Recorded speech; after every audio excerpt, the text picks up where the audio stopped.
In this video, I bring to you the book review of Chetan Bhagat's latest book, One Arranged Murder.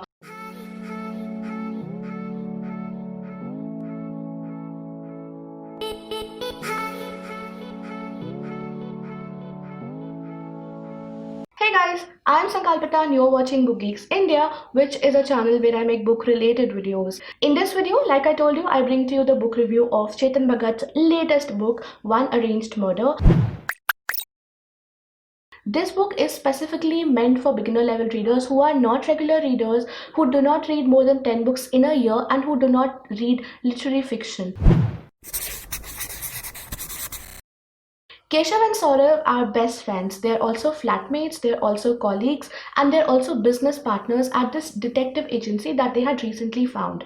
Now, these are the same guys whom we saw in the last book of Chetan Bhagat, which was The Girl in Room 105. But though these guys are best friends, they are not talking. And the reason is because Keshav is too critical of Prerna's weight. Who is Prerna, you ask me? Well, Prerna is Saurav's fiancée, and she is a little on the heavier side. And somehow this fact bothers Keshav a lot, and he just can't stop talking about Prerna's weight. And one fine day, when this got out of hand, Keshav and Saurav had a huge fight about it, and ever since then they have stopped talking completely. Now, coming to Prerna and Saurav met in an arranged marriage setup, but actually they're more lovey-dovey and they're more cheesy than and even more romantic than any love marriage couple. Saurav is just not able to find time for Keshav, for his detective agency, for even his office work, and that bothers Keshav. So what Keshav does, he sulks and he also complains, and he talks about Prerna's weight, which is something, let's not go there. Now, Prerna is an adorable girl who's absolutely head over heels in love with Saurav, and she actually wants to keep a fast for him, a fast on the occasion of Karwa Chauth. So she does exactly that. She fasts for him the entire day. She does not eat or drink anything, and then in the evening she invites Saurav to break her fast. But when Saurav reaches the terrace of Prerna's house, he finds one arranged murder. So this is the story of one arranged marriage, which suddenly turns into one arranged murder. I have 4 things to tell you about the writing style of this book. Number 1, this book is a classic masala drama. Why I say that? Because it has all the ingredients of a typical Bollywood masala. So it has romance, it has drama, it has friendships, it has love, and of course in the end it also has murder, adventure, mystery, thriller. So all of this put together makes it a classic masala drama about a family who seems perfect from the outside, like they just appear to be the perfect family. But when you dig deeper, you find out that every single person in the family has their own secrets. Number 2, the book is very fast paced. Now, normally when I read a thriller, it takes a while to get into the mystery, to understand how everything is happening and what is the context and the entire setting. Normally it takes me anywhere from 20 to 25 to 30%, but in this case I clearly remember it was just 25 pages and I was already sucked into it. Number 3 is the experimentation with different formats. Now, most of the story is in the first person narration, as it is narrated by Keshav. But sometimes we do see different formats being used. For example, there is a particular section where the story is told and taken forward in terms of transcribed testimonies. So what happens here is that police investigations take place and police interviews a lot of people, a lot of suspects. And we as a reader get to know about these investigations through these testimonies. Number 4, even though the entire book is actually a mystery, there is a light-hearted tone that overpowers everything, even the mystery. So basically, at no point of time we are actually scared. The reader does not get any edge of the seat thriller vibes, and there is no sense of foreboding or dark undertones which is there in the book. A quick reminder guys, if you are enjoying this video, don't forget to hit that like and also subscribe to my channel.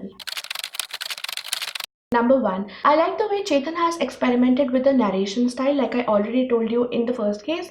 But in addition to that, Chetan has also sometimes changed the narrator. So sometimes you get to hear the story of different people from their own points of view. Number 2 is using the voice of an unreliable narrator. Now this doesn't get used extensively throughout the book, but this is something that Chetan has experimented in the first 2 chapters. The third thing that I liked about this book is that it is also running social commentary and a lot of things that are happening in the society and are wrong with the society. Through this book, Chetan highlights how some people do not want to use the word dowry, but nevertheless they are very much interested in getting something. Another thing that Chetan talks to you about is the concept of big fat Indian weddings, how even if we do not have the money, we will beg, borrow, often steal that money just to make sure that the wedding is lavish and fantastic and everybody is wowed, even if we can't afford it. The third commentary is on family honor, how people want to hold on to family honor, often at the cost of justice, at the cost of their ethics and their values and their responsibilities. Number one, there is this concept of fat shaming that is seen throughout the book, and I absolutely do not see the point of basing an entire book, basing the comical undertone of an entire book on the premise of fat shaming. Number two thing that I did not like is that I think Chetan Bhagat likes to make use of language which is somehow improper, somehow not up to the mark. Now, in some ways, the end is partly predictable in the sense that you do understand who has committed the crime, but it only happens in the last 50 pages, and even then, you do not get to know the how and the why. Yes, I would definitely say that the book is entertaining in a way most Chetan Bhagat books are. My final verdict for the book is 3.5 out of 5 stars. I will give you 6 reasons why you should pick this book up. Number 1, if you are already a Chetan Bhagat fan, you enjoy his books, you enjoy his writing. Number 2, if you do not read a lot of English books and a lot of mystery and thriller books at that. Number 3, if you don't mind books which have a little language problems like language issues like improper sentences, punctuation errors. Number 5, if you are a beginner level reader of English novels. Number 6, if you are looking for an easy read, something which you can do in a day or two. I would give you 3 reasons to skip this book if you already do not like Chetan Bhagat or his writing, if you read a lot of mystery and thrillers and you are like a voracious reader of mystery and thrillers. Number 3, if you are into serious fiction, something that is not just a time pass or not just a one-time read but something serious. So that's it from me in this video, guys. This was the video review of this book, Chetan Bhagat's latest released One Arranged Murder. I hope you enjoyed this video. If you did, don't forget to hit that like. If you like bookish videos and bookish content, don't forget to subscribe to my channel and also press the bell icon so that you get notified every time I post a new video. And that's it, guys. Until the next video, which will be pretty soon. Bye.